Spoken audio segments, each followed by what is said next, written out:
In this video lesson, we're going to continue our look at the Event Operations, Change Durations menu. And this time we'll direct our attention to the Set All option.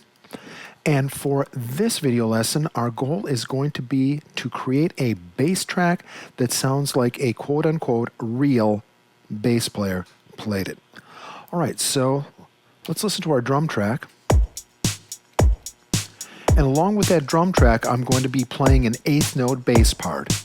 Eighth note, eighth note, eighth note, eighth note, eighth note, eighth note, etc. Okay? And I will be playing the same note over and over.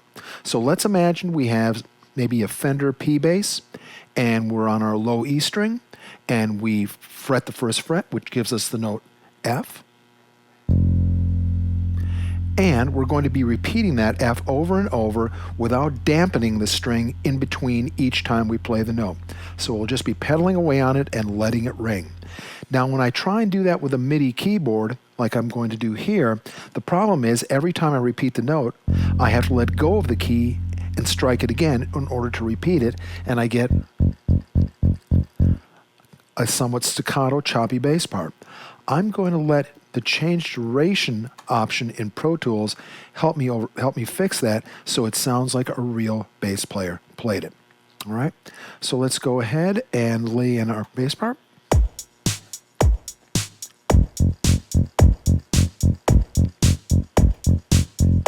All right. Now the first thing I need to do is, after I played it, I need to tighten it up rhythmically so I can get the best results when I change duration. So I want to snap these all to the grid, and as you can see here, I was playing, wow, really ahead of the beat. So I may have played so far ahead of the beat that Pro Tools can't quantize them correctly, and I may have to replay them, maybe not. Let's see if I got lucky. Quantize, eighth note for my selection, because that's what I played.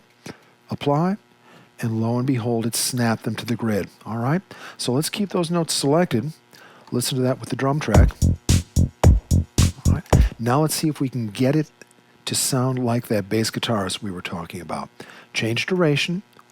If those were eighth notes that I played, an eighth note is 0 beats. Right now the default field is set to 1 beat or a quarter note and 0 ticks. So an eighth note is 0 quarter notes or 0 beats, and it is 480 ticks in length. So I'll just click outside the field to confirm it, apply it.